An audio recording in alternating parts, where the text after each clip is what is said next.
Hürmetli vatandaşım, bugünkü leksiyamızda başlayımız.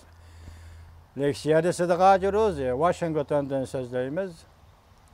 Bugün şundaq bir vaziyetke dost geldik. Hemimiz birlikte bu vaziyetini tahlil kılaylık, analiz kılaylık.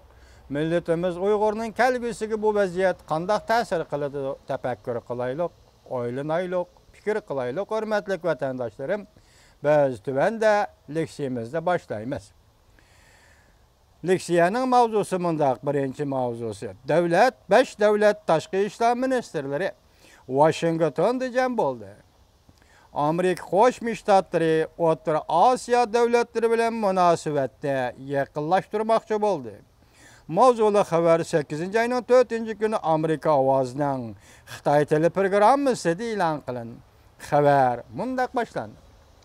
Amerika Qo'shma Shtatlari davlat mahkamasi Amerika bilan Rossiyaning munosabati jiddiylashgan bir paytda Washington O'rta Osiyodagi 5 davlat bilan amaliy hamkorlashmoqchi bo'ldi. Amerika bu 5 davlat bilan munosabatni yaxshilash qitirishchanlik ko'rsatishga boshladi. Haftaning 3-kuni Qozog'iston, Qirg'iziston, Tojikiston, Turkmaniston hamda O'zbekiston qatorliq davlatlarning tashqi ishlar ministerlari Washingtonga jam bo'lib, hamkorlashish masalalarini muhokama qilishdi va suhbatlashdi. Amerika terrorizmlik tahdidga taqobil turishga, Amerika Afg'oniston vaziyati klimat o'zgarishi qatorliq sohalar bo'yicha O'rta Osiyodagi 5 davlat bilan munosabatni zich taraqqiy qildirishga izlanmoqda. Amerika Qo'shma Shtatlari davlat ishlar kotibi John Kerry mundaq ko'rsatdi. Washington bu yangi rayon xarakterlik hamkorlik orqali ikki taraf munosabatini kuchaytirishni umid qiladi. Diqqat vatandoshim, Washington bu yangi rayon xarakterlik munosabat orqali ikki taraf munosabatini kuchaytirishni umid qiladi. Yangi hamkorlik mablag' selish, pokiz energiyaga ikki soha bo'yicha ko'proq e'tibor berdi.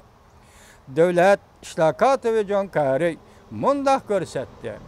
Bizning bu hamkorligimiz hukumatla siyosat yurgizgan jarayonda tinchlik darajasi bo'yicha mas'uliyatni o'ziga olishga to'sqinlik qilmaydi. Ya'ni shundaqli mundaq bir xabar. Diqqat vatandoshim, Bo'ron chopqin manbai Amerika markaziy Belbaqqa qaytib kelib, Jungu bilan Rossiyani ojizlashtirmoqchi bo'ldi. Mavzuli xabar 8-oyning 3-kuni Dovi Tor betida e'lon qilingan. Buni qisqagina bir abzasida mundaq ko'rsatildi. Biz shu abzas to'xtalaylik. Shu yer vaqti 3-kuni Amerika Qo'shma Shtatlari davlat ishlar kotibi John Kerry Washingtonda Qozog'iston, Qirg'iziston, Tojikiston, Turkmaniston va O'zbekiston 5 O'rta Osiyo davlatlarining tashqi ishlar ministerlarini qarshi oldi. Angliya geopolitikalik siyosatshunosi May Jindi tarixning geopolitikalik markaziy mavzuli kitobida dunyoni bir orol desang, uning yuriki O'rta Osiyodir deb ko'rsatgan.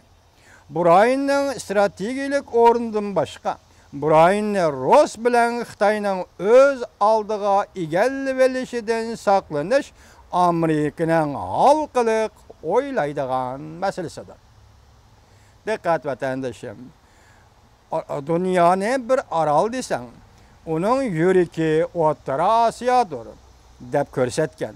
Bu rayonning strategik o'rnidan boshqa, bu rayonni Ross bilan Xitoyning o'z oldiga egallab olishidan saqlanish masalasi Amerika o'ylaydigan xalqiliq masaladir deb qaraldi. Diplomatiya jihati mag'lub bo'lgan Beijing Prezident Vladimir Putin'nin Beijing'ni ziyaret qilishini 4 göz bilan kutmoqda. Çoğun soğuğu tayyorlab qo'ydi mavzuli xabar 8 ayning 4 kuni Amerika ovozining Xitoy tili programmasi e'lon qilindi. Biz bu xabarning 3 kichik mavzusi ustida to'xtalamiz. Xabardagi kichik mavzu Uyg'urlar Rossiya Xitoy chegarasidan halqib o'tmoqda. Diqqat vatandoshim. Uyg'urlar Rus-Xitoy davlat chegarasidan halqib o'tmoqda. Mavzuliq kichik xabar. Xabarning avtori Amerika ovozi radiosining Moskvada turishliq muxbiri Beyxua mundaq deydi. Rossiyaning Iroq Sharq matbuotlari buningdan sal burun xabar qilib, mundaq ko'rsatdi. Şinjan'dan Uyg'urlar chegaradan o'tib Rossiya orqali 3-davlatga ketyapti. Şinjan'dan, ya'ni Sharq Turkistondan Uyg'urlar chegaradan o'tib, Xitoy Rossiya chegarasidan o'tib, Rossiya orqali 3-davlatga ketyapti. Qochib o'tgan Uyg'urlarga hamkorlashgan shu yerlik O'rta Osiyolik kishilar Rossiyaning Iroq Sharq yerlik adliyasi tarafidan sudga tortilib, hukm e'lon qilindi. Jungo Tashqi ishlar ministrligi Yevroosiyo mahkamasining boshlig'i Gui Sung-yu apandi mundaq ko'rsatdi. Rossiya matbuotiga mundaq ko'rsatdi. Sharqiy Turkiston bo'lgunchi kuchlari Rossiyaning chegaralaridan foydalanib, boshqa davlatlarga singib kirmoqda. Bo'lgunchi kuchlar bu davlatlarda harbiy ta'lim-tarbiya ko'rgandan keyin Jungoga qaytib, zo'ravonlik faoliyatlari bilan shug'ullanmoqchi. U yana mundaq ko'rsatdi. Jungo Rossiya ikki davlat hamkorligini kuchaytirib, chegaraning bexatarligini mustahkamlab, terrorizmga harakatlarga o'rtaq zarba berishimiz kerak. Sizlar ko'rdinglar, hurmatli vatandoshlar, biz maqolaning xabarning 5'ida 5 O'rta Osiyo davlat tashqi ishlar ministrligining Washingtonga jam bo'lganligini ko'rdik. 9 ayda Vladimir Putin 20 davlat yig'ini uchun Beijingga yana bir qatim keldi. Taraf-tarafdan zarbaga uchrayotgan Beijing Jungo hukumati Prezident Vladimir Putinning Beijingga kelishini 4 ko'zi bilan kutmoqda deydi.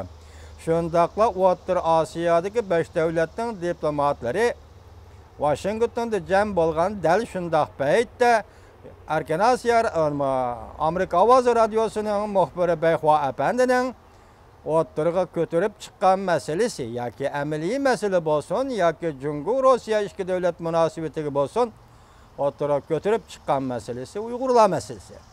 Uyg'urlarning Rus-Xitoy chegaralaridan o'tib 3-davlatga berishi masalasi. Biz hozirgacha Rossiya chegarasidan qochib o'tgan Uyg'ur to'g'risida hech qanday bir afsona yoki rivoyat anglab baqqan emas.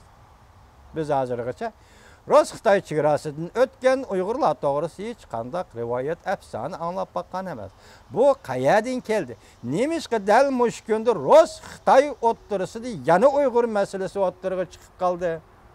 Diqqat qiling, hurmatli vatandoshim, dal mushundaq vaziyatda, ya'ni nemishqa Rus bilan Xitoy o'rtasida qanday tarzda bo'lsin, Uyg'ur masalasi o'rtaga chiqib qoldi.